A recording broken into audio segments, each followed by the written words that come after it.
இப்போ வந்து நீங்கள் என்ன பார்த்துக்கிட்டு இருந்தால் வாட்டரோட சர்ஃபேஸில் எல்லாம் அந்த ஆல்கை ஃபேமிலியோட அந்த இறந்த உடலங்களைத்தையும் பார்த்துக்கிட்டு இருக்கு. ஆக்சுவலி இங்கே என்ன நடந்திருக்குன்னா யூட்ரிஃபிகேஷன் அப்படிங்கிற தூர்த்து போகிற அந்த ப்ராசஸ் நடந்திருக்கு. இது எப்படி நடந்திருக்கு அப்படின்னு எக்ஸ்பிளைன் பண்ணுறேன். இந்த ஃப்ரெஷ் வாட்டர் எக்கோசிஸ்டத்தை அஃபெக்ட் பண்ணக்கூடிய மிகப்பெரிய ஒரு ஃபேக்ட் என்னன்னு சொல்லிக்கணும், பிஓடி, பயாலஜிக்கல் ஆக்சிஜன் டிமாண்ட். அந்த ஃபேக்ட்டுக்கு ரொம்ப ரொம்ப காரணமாக இருக்குது இந்த யூட்ரிஃபிகேஷன், இந்த ப்ராசஸ் தான். ஆக்சுவலி என்ன நடந்திருக்கு அப்படின்னு சொல்லி கேட்டோம்னா, இங்கே பார்த்தோம்னா வயல்வெளி தான் என்னை சுற்றி எல்லாமே இருக்கும். பார்த்தோம்னா தெரியும் வயல்வெளிதே இருக்கும். இதில் பார்த்தோம்னா இந்த முதன்மையான உரங்கள் வந்து போடுவாங்க. இந்த நியூட்ரியண்ட்டுக்காண்டி இந்த யூரியா, பாஸ்பேட், பொட்டாசியம் இந்த மாதிரி கலவைகள்லாம் போடுவாங்க. அப்போ என்ன நடக்கும்னா பயிர்கள் வந்து ஒரு குறிப்பிட்ட அளவு சத்தத்தை எடுத்துக்கிறோம். மிச்சத்தை பார்த்தோன்னா அந்த வயல்வெளியில் ஓடுற தண்ணி வழியாக கலந்து அந்த நீர்நிலைகளில் வந்து அடைஞ்சிரும்.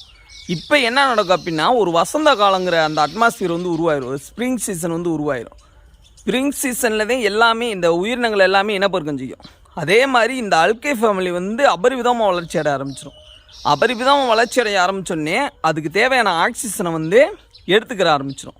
அது எங்கே இருக்குது? அந்த வாட்டரோட சர்ஃபேஸில் தான் இருக்குது. ஸோ வாட்டரில் டிசால்வ் ஆகிருக்க அந்த ஆக்சிஜனை எடுத்து இது இந்த ரெஸ்பிரேஷனுக்கு வந்து யூஸ் பண்ணிக்கிறோம். புரியுதா?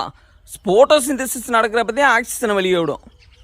ரெஸ்பிரேஷன் நடக்கிறப்ப நம்மளை மாதிரியேவும் கார்பன் டை ஆக்சைடை வெளியே விடும், ஆக்சிஜனை உள்ளே எடுத்துக்கிறோம். நம்மளை மாதிரியே தான் பண்ணும். ஸோ இது வந்து ஆக்சிஜனை எடுத்துக்கிறதுனால என்ன நடக்கும்னா அந்த உயிரினங்கள் இந்த டிசால்வ் ஆகிருக்க ஆக்சிஜனை சுவாசித்து இந்த மீன் இந்த மாதிரி நீர்வாழ் உயிரினங்கள்லாம் உயிர் வாழும். அதுக்கு வந்து ஆக்சிஜன் டிமாண்ட் ஏற்படுறதுனால அது வந்து செத்து மிதந்துடும்.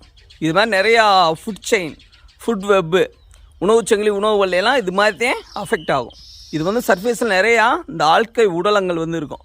இந்த உடலை சிதைக்கிறதுக்கு இந்த ஏரோபிக் பாக்டீரியா, காற்று சுவாச பாக்டீரியா வந்து எடுத்துக்கிறப்ப அந்த பயாலஜிக்கல் ஆக்சிஜன் டிமாண்ட் வந்து ஏற்படுது. இதனால் நீர்நிலை, அந்த ஃப்ரெஷ் வாட்டர் எக்கோசிஸ்டம் ரொம்ப ரொம்ப அஃபெக்ட் ஆகுது. ஸோ இந்த அக்ரிகல்ச்சர் பற்றிய ஒரு அறிவை வந்து காமனாக எல்லோரும் கொடுக்கணும். ஏன்னா அந்த வேர்ல்டு வைடு அப்போ வந்து அந்த எல்லாருக்கும் எல்லாம் கிடைக்கணுங்கிற மாதிரி வந்துருச்சு. ஆனால் அந்த நாலேஜ் கரெக்டாக இல்லை, எதை எப்படி பயன்படுத்தணும் அப்படிங்கிறது விவசாயிகள்கிட்ட போய் இதை வந்து கரெக்டாக சேர்க்கணும். நாலேஜபிளாக அக்ரிகல்ச்சர் பண்ணணும். அப்படின்னா அதே எக்கோசிஸ்டத்தை சேவ் பண்ண முடியும்.